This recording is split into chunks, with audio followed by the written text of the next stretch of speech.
Hello guys, welcome to my YouTube channel. For today's video, may isi-share ako sa inyong kaunting kalaman tungkol sa pag-repair ng C5C Mimosa na no power. So bago tayo magsimula guys, kung bago ka pa lang sa akin channel at hindi ka pa nakapag-subscribe, please subscribe na at pindutin mo na rin ang notification bell para lagi kang updated sa susunod pa nating mga video. So tara guys.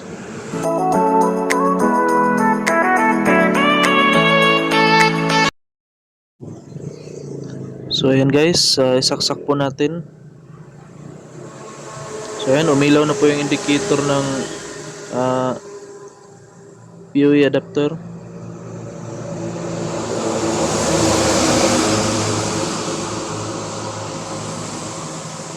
So ayan, kabit natin yung LAN cable. So ayan guys, pansinin nyo yung power indicator ng PoE. So ayan po, pag sinasaksak namamatay, ibig sabihin po grounded po yung ating Mimosa. May shorted po sa loob.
So ayan na siya guys, natanggal na natin yung board niya. So kapag ganitong problema guys na namamatay yung power indicator ng ating PoE adapter, so dito na tayo dumiretso sa pag-tester sa sa capacitor na to.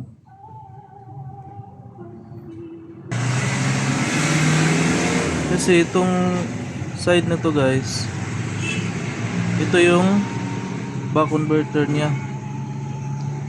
from 24 volts to 5 volts. Ito yung nagsusupply sa mga IC na yan. At ito rin yung madalas na nag-short.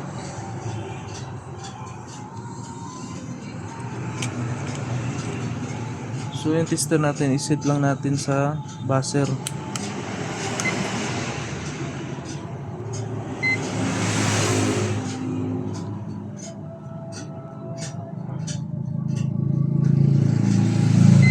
So yun guys.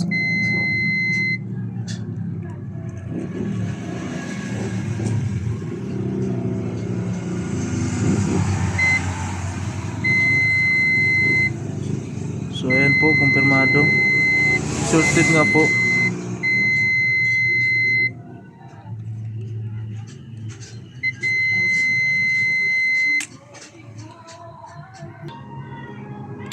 So itong side na to guys, pag nag-short to, ang madalas na shorted itong IC na to. Kaya subukan natin tanggalin kung mawawala ba yung short niya o hindi.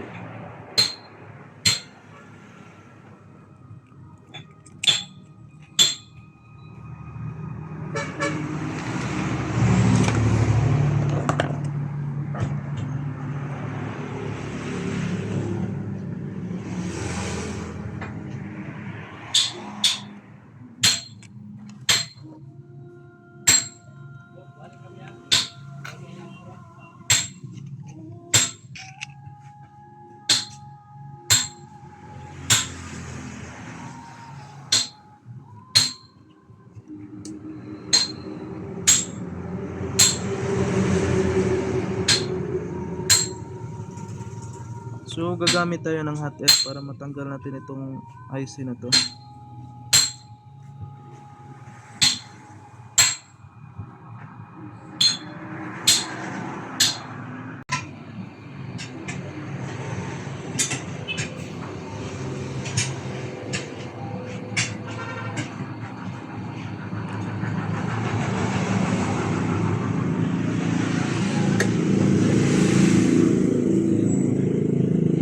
So ito po siya guys.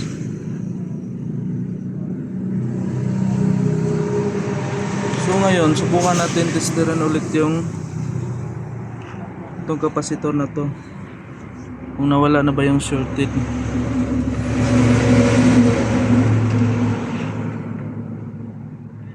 So ayan po, nakabaser pa rin tayo.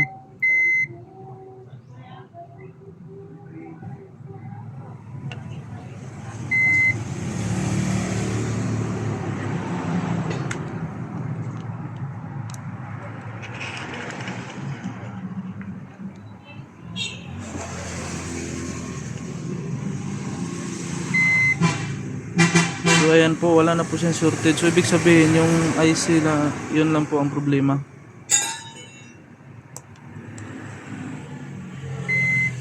Ayan po. So wala po tayong pamalit nito guys. So ang gagawin natin, maglagay lang tayo ng buck converter. Pero masyadong malaki guys, hindi siya magkasya sa loob. Kaya magja-jumper lang tayo ng wire palabas.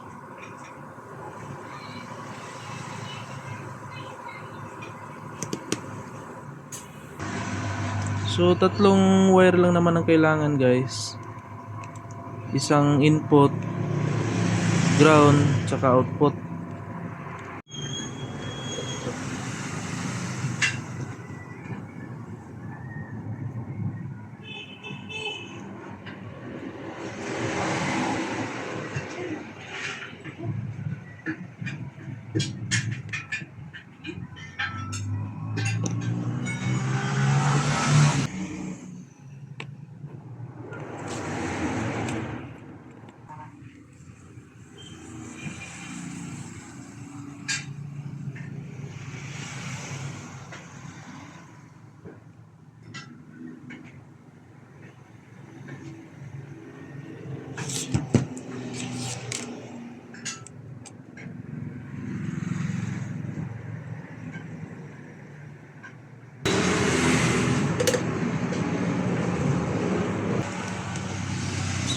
So yung input nito guys,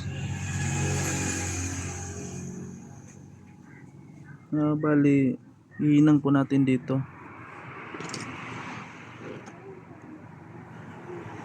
So itong tatlo po na itong tatlo po ito na magkatabi, lahat po yan negative.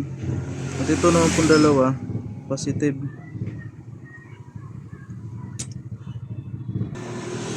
So ayan guys, para madaling maintindihan, yung tatlo po na negative, hininang ko na po, pinagsama-sama ko na, tapos yung ganun din po yung positive. Bali 24 volts po yan guys. Yan po yung galing ng POA adapter. So hinang ko lang muna yung wire guys na papuntang buck converter. So ayan guys, nahinang na natin. So subukan natin ngayong supplyan para ma-set natin yung buck converter sa 5 volts.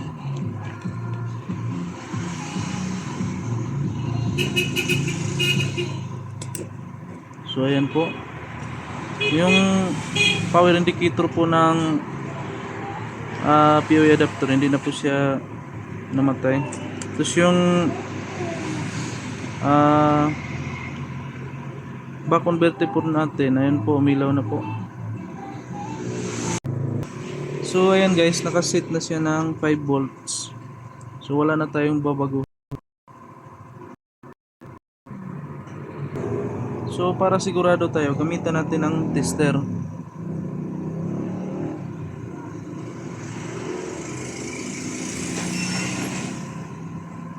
So ayan po, 5 volts po siya guys.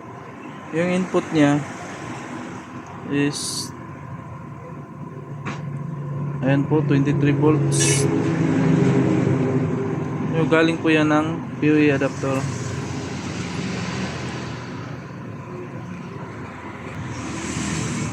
So yung nakikita nyo guys na nagbe-blink, ito po, sa camera lang po yan. Sa actual hindi naman po ganyan. Steady po siya. So ngayon po, ito yung isang wire, yung 5 volts. So dito po natin siya, ayan po, dito po natin siya ihinang. Ayan po, dito po sa capacitor na ito. Dito po sa kanyang positive side. So ihinang ko lang po muna. So ayan po, nahinang ko na po. So ito na po siya. Ayan, yan na po yung 5 volts niya. So ngayon, subukan na natin isaksak kung ilaw na ba yung indicator ng ating mimosa.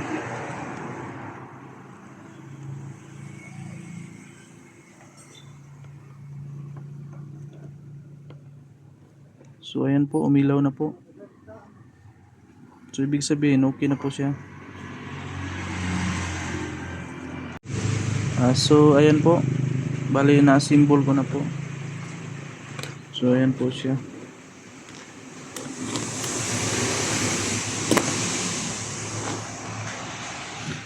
So ngayon, subukan naman natin na pandarin.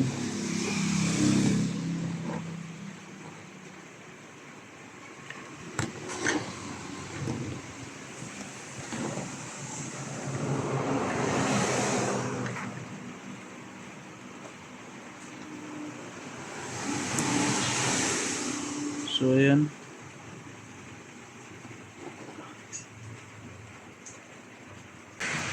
So ngayon, subukan natin salpakan ng LAN cable yung LAN port ng ito POA. Para malaman natin kung nadidetect ba ng. So ayan po, umilaw na po siya. So ibig sabihin, wala na pong problema itong mimosa na ito. So yung nagbe-blink na nakikita nyo guys, sa camera lang po yan. In actual, hindi naman po ganyan. So ayan, maraming salamat po.